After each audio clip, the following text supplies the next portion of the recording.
Antes de empezar a ver los procesos de modelado con Revit, es importante que tengamos claros algunos conceptos básicos que se refieren a la metodología BIM. Es probable que muchos de vosotros ya estéis familiarizados con este tema, pero tanto para los que ya tengan conocimientos de BIM introductorios como para los que se adentren por primera vez en este tema, es importante que tengamos claro que la herramienta que estamos utilizando no se trata simplemente de cualquier herramienta de modelado 3D. De lo que estamos hablando es de Building Information Modeling.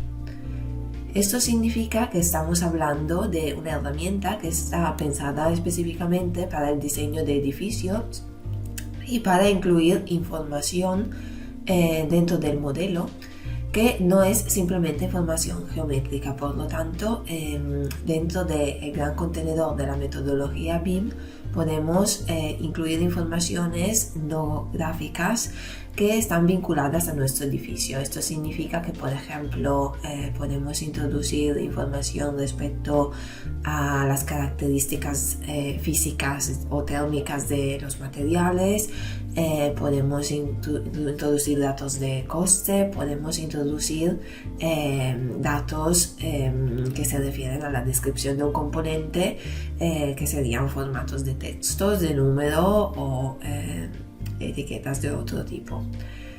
Entonces, básicamente vemos una gran diferencia respecto a otros programas de modelado 3D, como podrían ser, por ejemplo, siempre dentro de lo que es el paquete de Autodesk, por ejemplo, el 3D Max.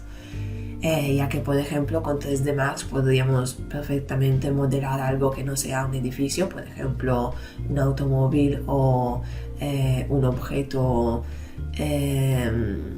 de producción industrial. No podríamos incluir este tipo de información que os comentaba ahora mismo y sí que siempre tendríamos un modelo 3D. Entonces no es que simplemente Revit sea una herramienta que nos sirve para generar modelos 3D, sino que básicamente será una herramienta que nos permitirá añadir mucha más información y construir básicamente una maqueta virtual de nuestro edificio en todos sus aspectos, tanto de geometría como de información. Claro, esto evidentemente tiene unas consecuencias en lo que se refiere a la modalidad de trabajar con una herramienta que puede incorporar tanta información. Entonces, si vemos este esquema, podemos observar la diferencia entre un flujo de trabajo con AutoCAD, sería un flujo de trabajo tradicional, y un flujo de trabajo desarrollado con metodología BIM. La primera curva que vemos, es decir, la curva número 1, nos marca la capacidad de influir en costo y las capacidades funcionales. La segunda curva nos marca el costo de los cambios de diseño. ¿Vale? Entonces, claro, mientras la primera tiende a disminuir con el progresar de las etapas de proyecto desde el concepto hasta la fase de ejecución, la segunda evidentemente va aumentando. Por lo tanto, un cambio en fase de ejecución evidentemente tiene un coste mayor que un cambio en fase de concepto, ya que habrá que modificar algo que ya se ha construido. Entonces, ¿cómo interfieren la metodología BIM y el diseño tradicional basado en CAD en este proceso? Básicamente lo que tenemos cuando trabajamos en CAD es que empezamos a desarrollar un concepto y la mayor parte de nuestro esfuerzo de trabajo, sin embargo, se concentrará en el momento de realizar el proyecto ejecutivo, es decir, el diseño y la ingeniería de detalle. Entonces, lo que vemos es que en esta segunda fase tenemos el pico más alto de nuestra curva de esfuerzo. Sin embargo, cuando trabajamos con metodología BIM, esta curva se desplaza hacia las fases más tempranas del proyecto. Esto significa que el esfuerzo que tendremos que hacer de definición en fase de concepto será mayor, porque tendremos que ser más precisos y definir más detalles, ya que estamos trabajando en 3 dimensiones y estamos controlando muchos aspectos del edificio a la vez gracias a la metodología BIM. pero la ventaja que conseguiremos es que el esfuerzo en fase de diseño e ingeniería de detalle será mucho menor. Entonces, esto nos permitirá básicamente adelantar los problemas que podamos encontrar en fase de obra y garantizar una mejor calidad de la obra. Es claro que muchos podrán pensar que a lo mejor, claro, este esfuerzo que requiere la metodología BIM en fase de concepto, os podríais plantear si realmente nos sale a cuenta, porque claro, al principio lo que uno ve, sobre todo cuando arranca con metodología BIM, es que el esfuerzo para llegar a definir el proyecto es mayor porque hay que modelar muchos más elementos que si trazara un plano en CAD. Evidentemente, como estoy más acostumbrado a utilizar esta herramienta, probablemente iría más rápido en los primeros proyectos o en las primeras fases. Entonces, todo depende de cómo lo queramos mirar, y aquí os dejo una imagen un poco provocatoria de un libro que todos conocemos, probablemente El Principito.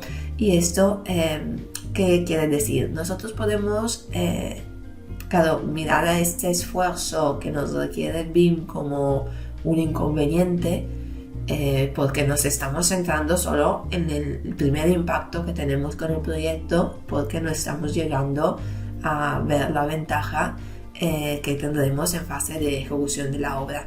Pero también tenemos que tener en cuenta que dentro de este contenedor puede haber todo lo que nosotros queramos. O sea, el BIM es una metodología abierta en este sentido, que nos da muchas posibilidades para poder llevar nuestro proyecto a un estudio detallado de coste, un estudio detallado de tiempos de la obra o un estudio detallado, por ejemplo, de su sostenibilidad. ¿Esto qué significa? Que yo tengo que hacer todos estos pasos que me ofrece la metodología BIM dentro de un proyecto sencillo, por ejemplo, un proyecto de una vivienda particular. Evidentemente no, yo puedo marcar cuál es el límite del objetivo que quiero conseguir aplicando esta metodología. Por lo tanto, la ventaja es que dispongo de un contenedor abierto donde tengo un repositorio de toda la información de proyecto en un único modelo, pero evidentemente esta información de proyecto estará condicionada por la tipología misma del proyecto que quiera desarrollar y sus objetivos concretos. La ventaja esencial de todo este proceso y de esta metodología es básicamente que estamos trabajando constantemente con modelado paramétrico. Esto lo que nos implicará es que básicamente estamos asociando los datos que estamos insertando en este repositorio entre ellos. Esto significa que si yo dibujo en CAD un muro, básicamente estaré dibujando dos líneas paralelas que nada me impide con la imaginación pensar que podrían ser las líneas de las vías de tren o dos líneas de un paso de peatones o dos líneas del tablero superior de una mesa visto en alzado. Simplemente son dos líneas.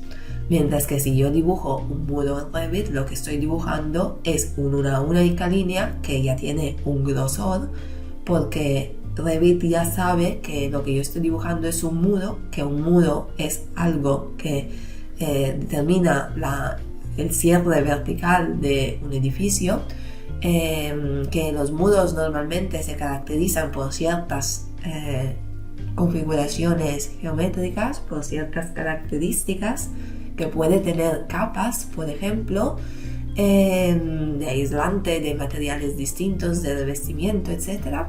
Y entonces me está proporcionando una serie de herramientas miradas para esa tipología concreta de objeto. Por lo tanto, esto es importante, estamos trabajando en construcción y el programa reconoce cuáles son los elementos que hacen parte de la construcción.